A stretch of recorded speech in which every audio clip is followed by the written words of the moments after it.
మేడ్చల్ జిల్లా Pocharam IT corridor అనోజీగూడలో గంజాయి chocolates కలకలం రేపాయి. గంజాయి చాక్లెట్లు అమ్ముతున్న రామ్ నారాయణ్, కిషోర్ కుమార్ను పోలీసులు అరెస్ట్ చేశారు. బీహార్కి చెందిన ఇరువురు టీ కొట్టు ముసుగులో గంజాయి చాక్లెట్ల దందా నిర్వహిస్తున్నారు. కేజీకి పైగా గంజాయి చాక్లెట్ స్వాధీనం చేసుకున్నారు పోలీసులు.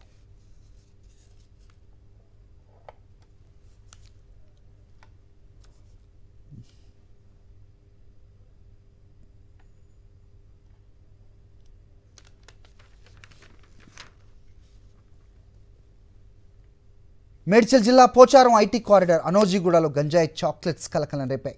గంజాయి చాక్లెట్లు అమ్ముతున్న రామ్ నారాయణ్, కిషోర్ కుమార్ను పోలీసులు అరెస్ట్ చేశారు. బీహార్కి చెందిన ఇరువురు టీ కొట్టు ముసుగులో గంజాయి చాక్లెట్ల దందా నిర్వహిస్తున్నారు. కేజీకి పైగా గంజాయి చాక్లెట్ స్వాధీనం చేసుకున్నారు పోలీసులు.